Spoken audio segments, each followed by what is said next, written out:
નમસ્કાર, આપ જોઈ રહ્યા છો તારણ ન્યૂઝ અને હું છું વરદેવસિંહ ચૌહાણ. આવો જોઈએ આજના સમાચાર. સતલાસણામાં જિલ્લા પોલીસ વડા હિમાંશુ સોલંકીનો લોક દરબાર યોજાયો. નાગરિકોના પ્રશ્નો ત્વરિત નિકાલની ખાતરી. મહેસાણા જિલ્લા પોલીસ વડા શ્રી હિમાંશુ સોલંકીના વાર્ષિક ઇન્સ્પેક્શન અંતર્ગત સતલાસણા સ્થિત કેએમ કોઠારી હાઈસ્કૂલના હોલમાં લોક દરબારનું આયોજન કરવામાં આવ્યું હતું. કાર્યક્રમમાં સ્થાનિક વેપારીઓ, નાગરિકો તેમજ પોલીસ અધિકારીઓ મોટી સંખ્યામાં ઉપસ્થિત રહ્યા હતા. લોક દરબાર દરમિયાન એસપી હિમાંશુ સોલંકીએ નાગરિકો અને વેપારીઓની રજૂઆત ધીરજપૂર્વક સાંભળી સંબંધિત અધિકારીઓને પ્રશ્નોના યોગ્ય અને સમયસર નિકાલ માટે જરૂરી સૂચનાઓ આપી હતી. આ પ્રસંગે તેમણે પોલીસ અને પ્રજા વચ્ચે વિશ્વાસપૂર્ણ સંબંધ વધુ મજબૂત બને તે માટે સંવાદનું પણ મહત્વ સમજાવ્યું હતું. સાથે જ કાયદો અને વ્યવસ્થા જાળવવામાં દરેક નાગરિકના સહયોગની જરૂરિયાત પર ભાર મૂક્યો હતો. કાર્યક્રમમાં ડીવાયએસપી શ્રી જય કંસારા, પીઆઈએસએસ આનંદ, પીએસઆઈ યુબી ઝાલા સહિત સતલાસણા પોલીસ સ્ટેશનનો સ્ટાફ હાજર રહ્યો હતો. સ્થાનિક વેપારી આગેવાનો અને નાગરિકોએ પણ ઉત્સાહપૂર્વક ભાગ લીધો હતો. લોક દરબારમાં કાયદો વ્યવસ્થા, ટ્રાફિક વ્યવસ્થા અને જાહેર સુરક્ષા સહિતના વિવિધ મુદ્દાઓ રજૂ કરવામાં આવ્યા હતા. પોલીસ તંત્રે રજૂ થયેલા પ્રશ્નોના હકારાત્મક અભિગમ સાથે યોગ્ય કાર્યવાહી કરવાની ખાતરી આપી હતી. આ ઉપરાંત ઉપસ્થિત લોકોને સાયબર ક્રાઇમથી બચવાના ઉપાયો, ટ્રાફિક જાગૃતિ, પીએમ રાહત યોજના અને રાહવીર યોજના અંગે પણ માર્ગદર્શન આપવામાં આવ્યું હતું. સૌહાર્દપૂર્ણ વાતાવરણમાં યોજાયેલો આ લોક દરબાર પોલીસ અને પ્રજા વચ્ચે સંવાદ, વિશ્વાસ અને સહકાર વધારવામાં મહત્વપૂર્ણ સાબિત થયો હતો. બ્યુરો રિપોર્ટ, તારણ ન્યૂઝ. 18 વર્ષના થાય ત્યાં સુધી આપણે કમસે કમ થોડું ધ્યાન રાખીએ. લાયસન્સ હોય એ જ ચલાવે, હેલ્મેટ ખાસ પહેરે, સીટ બેલ્ટ આ બધી તમારી માટે. અને આ જે કંઈ પાવતીના પૈસા આવતા હોય એનાથી કંઈ સરકારો ચાલતી નથી. આ દંડ મોટો રાખવાનું કારણ એ છે કે અત્યારે આપણે એટલા થોડા ગાડીવાળા પણ થઈ ગયા છીએ, એમાં બધા આવી ગયા કે હમણાં જો 50 રૂપિયા દંડ રાખે ને તો તમારા 50 જણા એવા હશે કે રોજ આમ રોબથી 50 કાઢીને આપશે. પણ હમણાં એની એ જ વસ્તુ જો 2000નો દંડ રાખ્યો હોય તો પેલો વિચાર કરશે કે આ થોડું અઘરું પડે. એટલે આ વધારે દંડ રાખવાનું કારણ આ છે. એવું કોઈ કારણ નથી. પણ મોટો દંડ હોય તો 1-2 વખત ભરવાનું થાય તો ત્રીજી વખત આપણે થોડા ગભરાઈએ કે સારું આ થોડુંક મોંઘું પડી ગયું, એટલા માટે દંડ વધારે છે. પણ એ દંડની જરૂરત ના પડે. આપણે આપણી જિંદગીનું, આપણા નજીકવાળા જેટલા પણ લોકો છે એની જિંદગીની આપણને ચિંતા હોય અને આપણે એની માટે એ કરીએ. બીજી બે મારા યોજનાઓ વિશે થોડી વાત કરવી છે. એક પીએમ રાહત કરીને યોજના છે. એની અંદર એવું છે કે કોઈ પણ વ્યક્તિને એક્સિડન્ટ થયો, એને હોસ્પિટલ પહોંચાડ્યો, પછી પહેલાં અઠવાડિયા સુધી એ સ્ટેબલ થાય, એટલે એને જિંદગીને જોખમ હોય, ભય હોય, એ સ્ટેબલ થાય ત્યાં સુધીની 1.5 લાખ સુધીની સારવાર છે એ સરકાર તરફથી થતી હોય છે. એ એક વખત પોલીસ સ્ટેશન આવે એટલે પોલીસ વેરીફાઈ કરે, એની અમુક એન્ટ્રીઓ કરવાની હોય છે. એ કરતા એટલે હોસ્પિટલો તરફથી એ સારવાર સીધી થઈ જતી હોય છે. એટલે આપણે ઘણીવાર કોઈ એક્સિડન્ટ થયો હોય અને જે આપણે ગભરાતા હોઈએ છીએ અને પૈસા શોધવા ઘણીવાર દોડવું પડે છે, તો 1.5 લાખ સુધી આપણે શોધવા જવાની જરૂર નથી હોતી. એટલે આ પીએમ રાહત યોજનામાં તમામ લોકોને થોડીક માહિતી પહોંચે એ પણ જરૂરી છે. બીજી એક યોજના પણ એટલી જ અગત્યની છે, એક રાહવીર કરીને યોજના. અને હું ખાસ ઈચ્છું છું કે આપ પણ આપણા જેટલા પણ ઓળખીતા પારખીતા હોય એ લોકોને આ રાહવીર યોજના વિશે ખાસ સમજાવજો. આ ખૂબ જ જરૂરી યોજના છે. રાહવીર યોજનામાં એવું છે કે માની લો કે કોઈ વ્યક્તિને એક્સિડન્ટ થયો, આપણે 108 બોલાવીએ અથવા તો ઘણી વખત આપણે જોઈએ તો આપણે પણ એના મદદ કરતા હોઈએ, આપણે એનો નજીકની હોસ્પિટલ સુધી પહોંચાડીએ. પહેલી વસ્તુ તો એ કે ભાઈ તમે હોસ્પિટલ પહોંચાડો તો તમને પોલીસ સાક્ષી બનાવશે અથવા તો તમારો જવાબ લેવા બોલાવશે એવું બિલકુલ નથી. બરાબર? તમને કોઈ પૂછશે પણ નહીં. તમે સામેથી સાક્ષી બનવા માગતા હોય અલગ વસ્તુ, બાકી તમને કોઈ હેરાનગતિ નહીં થાય, તમને કોઈ સમજ નહીં આવે, કશું જ આવશે નહીં. એટલે પહેલાં આપણા મનમાં જે છે એ કાઢી નાખવાની જરૂર. બીજું, તમે કોઈને હોસ્પિટલ લઈ ગયા અને એને ગંભીર ઈજા છે તો એને તમે 1 કલાકની અંદર ધારો કે હોસ્પિટલ લઈ ગયા છો અને પછી એ વ્યક્તિ જીવી ગયો તો પણ બરાબર છે અને કમનસીબે ધારો કે ગુજરી ગયો, પણ તમે તમારી ફરજ નિભાવેલી છે, તમે કલાકની અંદર એને હોસ્પિટલ લઈ ગયા છો, તો રાહવીર યોજના અંતર્ગત આ રીતના લઈ જનાર છે એને 25,000 સરકાર તરફથી મળે છે. અને 25,000 સારી એવી રકમ કહેવાય, નાની રકમ નથી. અને આનો હેતુ એ છે કે લોકો માનવની જે જિંદગી છે એનું મૂલ્ય લોકો સમજે અને એક મેડિકલમાં ગોલ્ડન અવર કહે છે કે 1 કલાકની અંદર કોઈને જો પ્રાથમિક સારવાર અથવા સારવાર મળી જાય તો એની બચી જવાની શક્યતાઓ વધી જાય છે.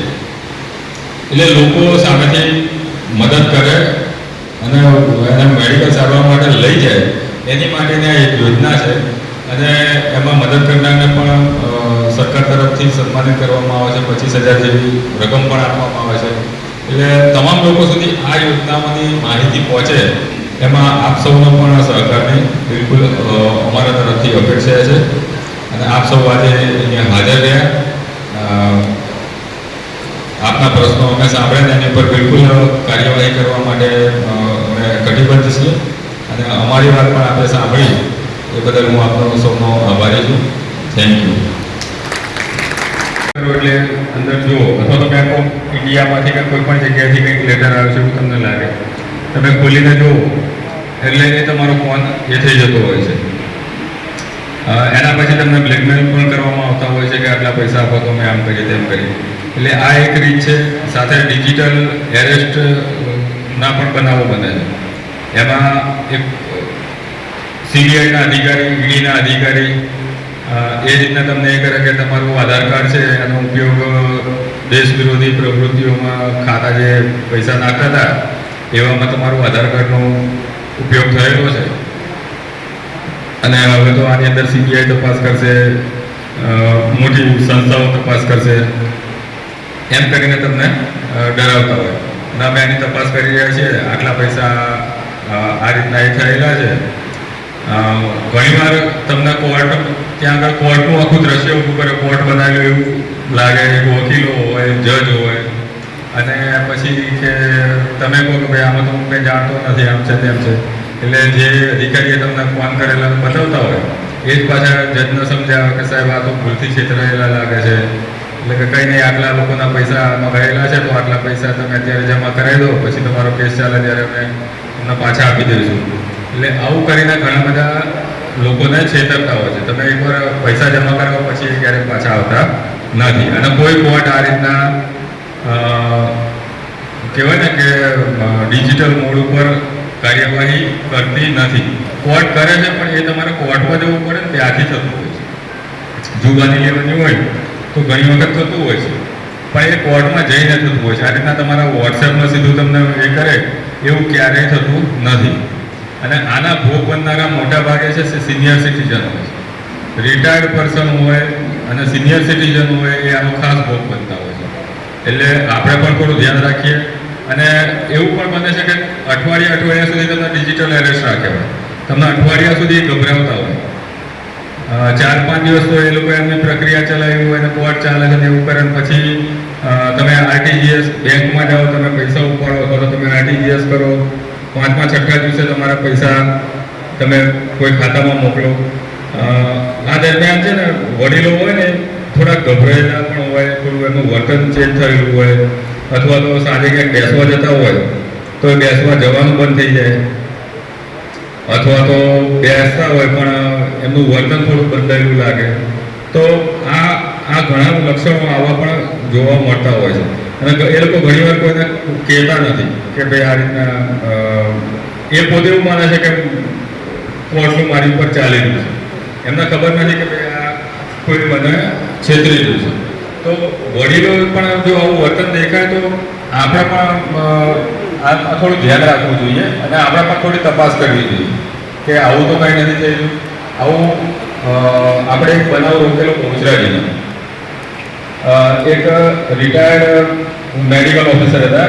મેડિકલ સ્ટોર ઉપર રોજ બેસવા જતા પણ એ 4-5 દિવસ લાગે એટલે મેડિકલ સ્ટોરવાળાને શંકા ગઈ કે આ કેમ આવતા નથી અને એમને ઘરે જઈને ચેક કર્યું ત્યારે ખબર પડી કે આ રીતના અમને છેતરી જાય. આપણે એમને લગભગ 60 લાખ જેવા એ આપવા તૈયાર થઈ ગયા. એમને ભેગા કરી લીધી પણ એમને આપણે બચાવી લીધા.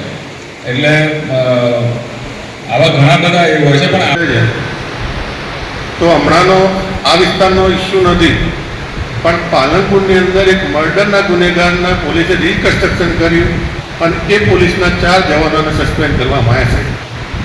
એટલે પોલીસ સાથે પણ એવું ના બને એવી અમારી રજૂઆત છે. અને અમારો તાલુકો છેવાડો તાલુકો છે મહેસાણા જિલ્લાનો અત્યાર સુધીમાં સાહેબ જે કર્મચારીને અહીંયા મૂકવામાં આવે છે એને સજામાં મૂકવામાં આવે, પણ છેલ્લા કેટલાય ટાઈમથી અહીંયા કામગીરી પણ સારી છે, પણ વધુમાં વધુ અમારો આગ્રહ એવો છે કે અમારું જે મેકમ ખૂટે છે સાહેબ, હવે તો પહેલાં તો વ્યવસ્થા નથી સાહેબ, પણ હવે તો બિલ્ડિંગ પણ રહેવા માટેનું બની ગયું છે, તો અમારું મેકમ પૂરું થાય એટલી વિનંતી સાહેબ, આપ સાહેબને અમારી એટલી બનાવવાનું. Thank you. મેકમ નમસ્કાર સાહેબ. આપણા સતલાસનામાં તાલુકામાં આપનું જરા નામ પહેલાં જણાવજો. કુલદીપસિંહ ચૌહાણ, જિલ્લા પંચાયત સદસ્ય. આપણા સતલાસનાની અંદર હાઈવે ટ્રાફિક, જિલ્લા ટ્રાફિક અને બીજી એક ઇનોવા આવે છે કેમેરાવાળી. સાહેબ વતરા દિવસે લગભગ બે ગાડીઓ અહીંયા હોય છે, એટલે એમને જિલ્લામાં જ કામ કરવાનું, સતલાસનામાં જ કામ કરવાનું. આપના જે પ્રશ્ન છે એવો આખા જિલ્લામાંથી પ્રશ્ન જે વિસ્તારમાં જાય છે એ વિસ્તારમાં દરેકને એનાથી પ્રશ્ન હોઈ શકે છે. એક જ વિસ્તારમાં કામ ના કરીશું. આપ શું કહેવા માગો છો એ હું મીડિયાની હાજરીમાં હું પોતે કહું છું, આપ નથી બોલતા પણ હું કહું છું. એવી કોઈ પણ ફરિયાદ હશે તો એમાં બિલકુલ કામગીરી કરવામાં આવશે. અને ગાડી એક જ વિસ્તારમાં ફરે છે એવું નથી. આ ફરિયાદ મને બધી જગ્યાએથી મળતી હોય છે. અને ફરિયાદ નહીં પણ ધારો કે કોઈ ટ્રાફિકના નિયમોનો ભંગ કરતા હોય અને કામગીરી કરતા હોય તો જે તે વિસ્તારમાં થોડોક રોજ હોય, ટ્રાફિકના નિયમોનો ભંગ ના થાય એનું આપણે પણ થોડું ધ્યાન રાખીએ. એ અમારો વિષય નથી. એની ફરિયાદ છે તો એની પર કામગીરી કરવી એ અમારું કામ છે.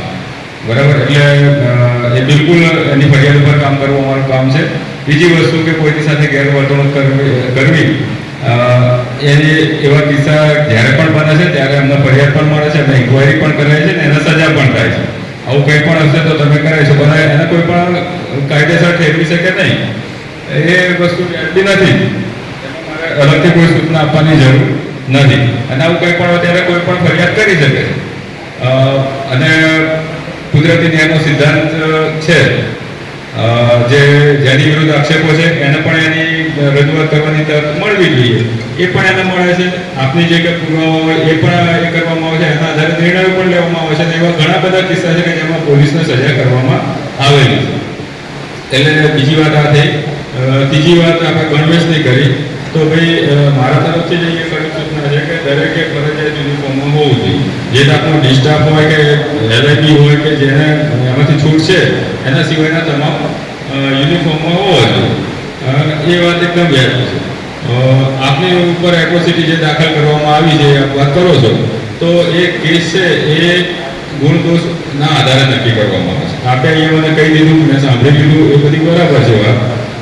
અમે ક્યાં ખોટા આવીશું તો કોર્ટો બેઠેલી છે. બરાબર? એટલે કોર્ટને અમારે પણ જવાબ કરવાનો હોય છે અને અમે ક્યાંક ખોટું કર્યું હોય તો કોર્ટ અમને પણ એ કરતી હોય. એટલે આપને કદાચ આપ સાચા લાગતા હોય એ અલગ વસ્તુ છે.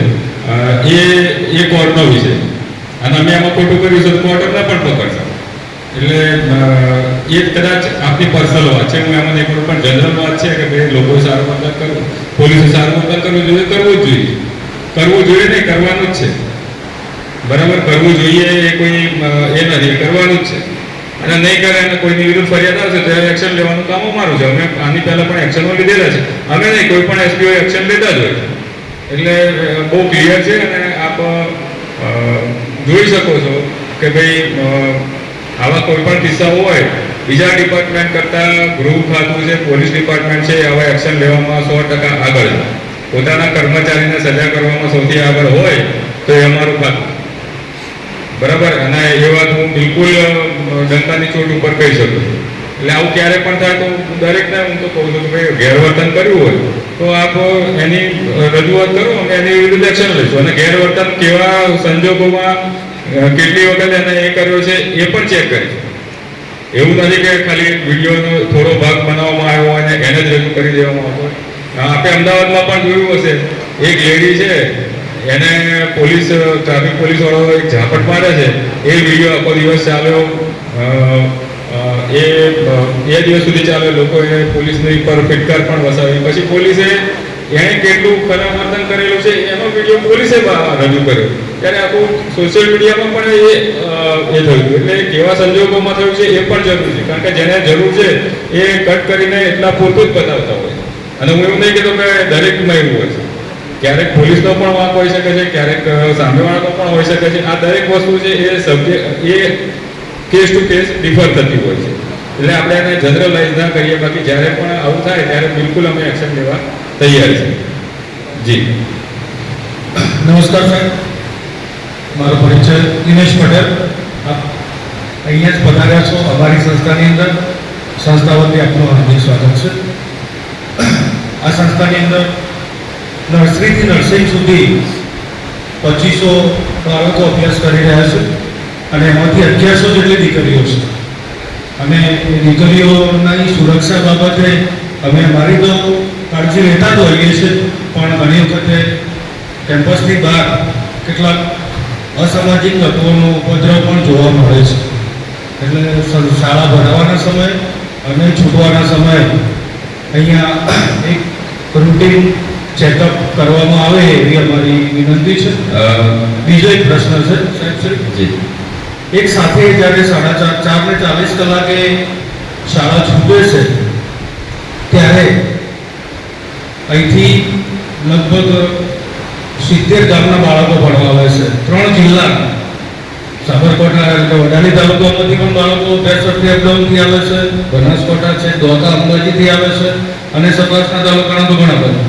એટલે બધા બાળકો એક સાથે બસની ઉતાવળની અંદર બસ પકડવા માટે જતા હોય ત્યારે બહુ જ ટ્રાફિક થાય છે.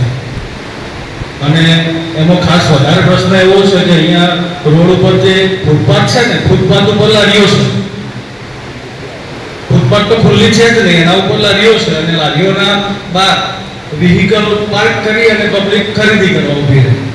એટલે કે રોડ ઉપર ફોર વ્હીલર, ફૂટપાથ ઉપર લારી છે, એની બહાર ફોર વ્હીલર ઊભી રહી છે, એટલે જવા આવવાનો રસ્તો જ રહેતો નથી.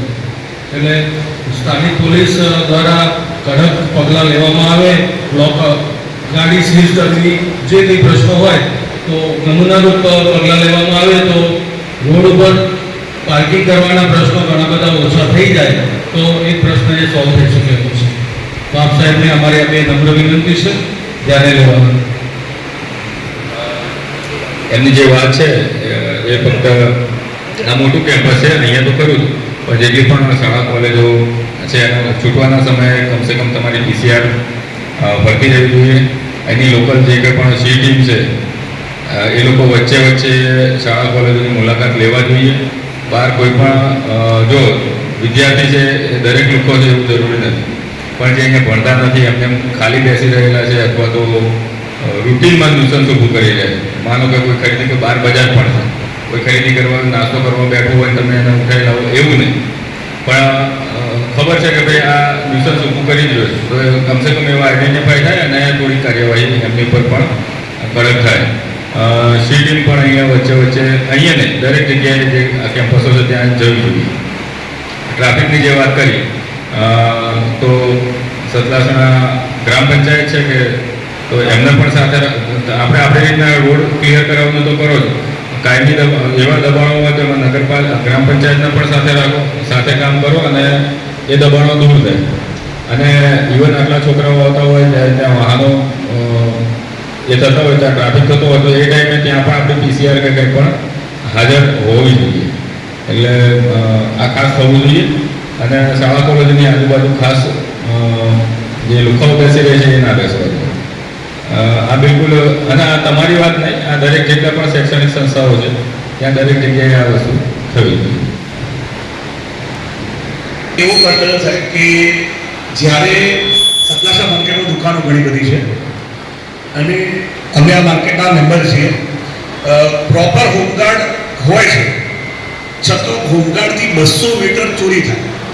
હોમગાર્ડથી 200 મીટર ને 100 મીટર અને રાતના તાળા તૂટે 12 થી 15 કે 50,000ની રકમ જાય તો સાહેબ એ હોમગાર્ડ ત્યાં શું કરી રહે છે? કામ બધું સારું, હોમગાર્ડે સાહેબ લોકેશન બધું જ છે. તો મારી નમ્ર વિનંતી કે હોમગાર્ડવાળા જે માર્કેટમાં ફરે છે, હમણાં મારા સતલાસણામાં 5 થી 7 વખત ચોરી થઈ, ગજમાં ચોરીથી 3-3, 4-4 લાખ રૂપિયા લોકોના ગયા. તો સાહેબ છે મારા નમ્ર વિનંતી કે હોમગાર્ડ માટે સ્પેશિયલ કે ભાઈ માર્કેટ છે તો પ્રોપર કામ કરવાનું. કારણ કે હોમગાર્ડ છે તો દુકાનવાળા શાંતિથી ઊંઘે છે, પણ પછી ચોરી થાય સાહેબ તો એમાં જવાબદારી થોડી હોમગાર્ડવાળો પર રાખવી અને સાહેબ છે નમ્ર વિનંતી કે આગળ કાર્યવાહી કરવી. વારંવાર એકના એક હોમગાર્ડ એ નોકરી પર ના આવતો હોય અથવા તો વહેલો જતો રહેતો હોય એવું ધ્યાનમાં આવે તો આપણે એમના છૂટા પણ કરતા હોઈએ છીએ. બીજી વસ્તુ કે આપ જે 10 તાળાની વાત તૂટવાની વાત કરો છો, 6-8 મહિના પહેલાં મને લાગે આજે બનાવ બન્યો હતો, એના પછી ખાલી અહીંની વાત નથી, એ વખતે જિલ્લામાં પણ ઘણી જગ્યાએ ચોરીઓ વધારે થઈ રહી હતી. એના પછી આપણે સિસ્ટમો પણ અમુક સુધારેલી છે.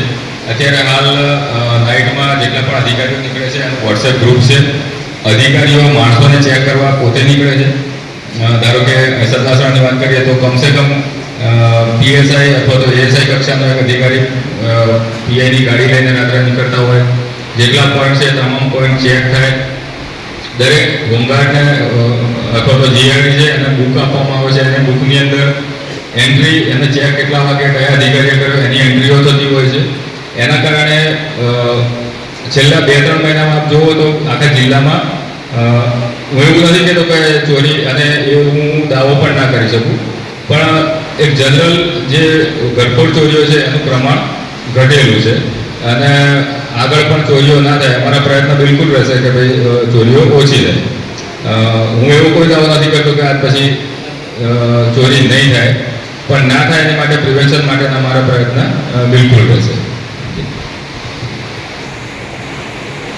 શ્રીકોટાની પ્રતિભાવ સંજય કિશોરી મારું નામ છે અને મારો પ્રશ્ન એક જ છે કે આ વિસ્તારમાં બજારથી માઇનિંગ ચાલી રહી છે અને વેપારમાં પણ માઇનિંગ ચાલી બનાસકાંઠામાં ત્યાંથી જે ડમ્પર આવે છે એ ઓવરલોડ આવે છે અને ઉપર તાલપત્રી બાંધતા નથી. એના લીધે જે પક્ષી જોડે છે એનાથી બાઇક સવારો ને મોટા અકસ્માત થાય છે અને તે કોલેજથી માંડી જે ટીમ્બા સુધી એ જે ઘરે છે એ જો આખા કક્ષાથી સૂચના આપવામાં આવે તાલપત્રી બાંધે તો સાહેબ એક માનવતાનું માન થશે.